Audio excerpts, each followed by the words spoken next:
അച്ഛനെന്ന നിലയ്ക്ക് എൻ്റെ കുട്ടികൾ രണ്ടുപേരും ഡോക്ടേഴ്സാണ്. അവർ ഡോക്ടേഴ്സ് ആകാനുള്ള പ്രധാനപ്പെട്ട കാരണം എൻ്റെ വൈഫ് തന്നെയാണ്. എൻ്റെ വൈഫിൻ്റെ കമ്മിറ്റ്മെൻ്റ് ആണ്. ഞാനൊക്കെ ഈ സിനിമയിൽ ഓടി നടക്കുന്ന ആ സമയത്ത് പോലും കുട്ടികളുടെ വിദ്യാഭ്യാസത്തിൻ്റെ കാര്യത്തിൽ മാക്സിമം ശ്രദ്ധ എടുത്തിട്ടുള്ളത് എൻ്റെ വൈഫ് തന്നെയാണ്. അപ്പോൾ വൈഫ് എൻ്റെ കാര്യങ്ങളെല്ലാം, വീട്ടുകാര്യങ്ങളെല്ലാം ഒരു ഗൃഹനാഥൻ്റെ ഡ്യൂട്ടി കൂടി ഏറ്റെടുത്തിരുന്ന ആ ഒരു സാഹചര്യം ഉണ്ടായിരുന്നു. അപ്പൊ അതുകൊണ്ട് എന്നെ സംബന്ധിച്ചിടത്തോളം ഇപ്പോൾ ഒരു വലിയ ലോസ് എന്ന് എനിക്ക് തോന്നാൻ കാരണം വീട്ടില് ഗൃഹനാഥയായിരുന്നു യഥാർത്ഥത്തിൽ ഗൃഹനാഥൻ. എല്ലാ കാര്യങ്ങളും എൻ്റെ ആബ്സെൻസിൽ കുട്ടികളുടെ കാര്യം എല്ലാം നോക്കിയിട്ടുള്ള, അവരുടെ വിദ്യാഭ്യാസത്തിന്റെ കാര്യത്തിലായിക്കോട്ടെ, ബാക്കിയുള്ള എൻ്റെ കാര്യങ്ങളായിക്കോട്ടെ, എൻ്റെ ഇപ്പം ബാങ്കിന്റെ കാര്യങ്ങൾ പോലും അതിന്റെ കാര്യങ്ങളൊക്കെ നോക്കാൻ ഒഫീഷ്യലായിട്ടുള്ള ഒരു വലിയ പോസ്റ്റിൽ കഴിയുന്ന ഒരാളാണ്. അപ്പോൾ ഫ്രീ ടൈം കിട്ടുക എന്നുള്ളത് പ്രാക്ടിക്കലി അത് വളരെ ബുദ്ധിമുട്ടാണ്. ആ സമയക്കുറവിനിടയിലും എല്ലാ കാര്യങ്ങളും മാനേജ് ചെയ്തിരുന്ന ഒരു വ്യക്തി എന്ന നിലയിൽ എനിക്ക് തീർച്ചയായിട്ടും അത് വലിയ ലോസായിട്ട് എനിക്ക് തോന്നുന്നു. അപ്പോൾ ആ കുട്ടികൾ രണ്ടുപേരും ഡോക്ടേഴ്സ് ആയതിൽ ഞാൻ ഹാപ്പിയാണ്, ഞാൻ പ്രൗഡാണ്. അവർ സോഷ്യലി കമ്മിറ്റഡ് ആയിട്ടുള്ള ഡോക്ടേഴ്സാണ്.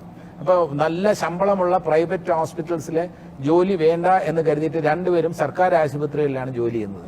അതൊക്കെ എനിക്ക് ഒരു അച്ഛൻ എന്ന നിലയിൽ ഇഷ്ടപ്പെട്ട കാര്യമാണ്. സൊസൈറ്റിയോട് അതിന് ഞാൻ തീർച്ചയായിട്ടും അവരുടെ കൂടെയാണ്. അവർ ചെയ്തത് നല്ല കാര്യമാണ്, നല്ല ഡിസിഷനാണ്. ഉദാഹരണത്തിന് എൻ്റെ മൂത്ത മകള് ചെന്നൈ കിൽപോക്ക് ഗവൺമെന്റ് മെഡിക്കൽ കോളേജിൽ ഫാർമക്കോളജി അസിസ്റ്റന്റ് പ്രൊഫസറാണ്. രണ്ടാമത്തെ മകള് ട്രിവാൻഡ്രത്ത് മെന്റൽ ഹോസ്പിറ്റലില് സൈക്യാട്രിസ്റ്റ് ആണ്. അപ്പൊ സൈക്യാട്രിസ്റ്റ് എന്ന് പറയുമ്പോൾ അറിയാലോ, പേഷ്യൻസുമായിട്ട് ഡീൽ ചെയ്യാന്നൊക്കെ പറയുന്നത് സാധാരണഗതിയിൽ അത് അല്പ പ്രയാസമുള്ള കാര്യമാണ്. പക്ഷെ ഇഷ്ടപ്പെട്ട് ചൂസ് ചെയ്ത് ഒരു നല്ല സൈക്യാട്രിസ്റ്റ് ആയിട്ട് വർക്ക് ചെയ്യുന്നു എന്ന് ഞാൻ കരുതുന്നു. ഒരുപാട് റെസ്പെക്ട് തോന്നുന്നു രണ്ടു മക്കളെ ഈ രീതിയിൽ വളർത്തിയെടുത്തതിന്. ഞാൻ പറഞ്ഞല്ലോ, അതിന് എനിക്കല്ല ക്രെഡിറ്റ്, എന്റെ വൈഫിനാണ് ക്രെഡിറ്റ് കൊടുക്കേണ്ടത്. തീർച്ചയായിട്ടും ഞാൻ അതിന്റെ കൂടെ നിന്നു എന്നുള്ളതാണ്. അവരെ സംബന്ധിച്ചിടത്തോളം ഒരു മകൾ എന്നുള്ളൊരു രീതിയിൽ എപ്പോഴാണ് when did you grow up? അങ്ങനെ എനിക്ക് എപ്പോഴും സത്യം പറഞ്ഞു കഴിഞ്ഞാൽ മുഴുവനായിട്ട് തോന്നാറൊന്നുമില്ല. ഞാൻ പലപ്പോഴും ഞങ്ങൾ തമ്മിലുണ്ടാവുന്ന വഴക്കുകളും ഇതൊക്കെ നോക്കിയാൽ അത് കഴിഞ്ഞാൽ എന്തൊരു കഷ്ടമാണ്, ഇത് എന്താ സംഭവിക്കുന്നതൊക്കെ ഞാനും ആലോചിച്ചിട്ടുണ്ട്.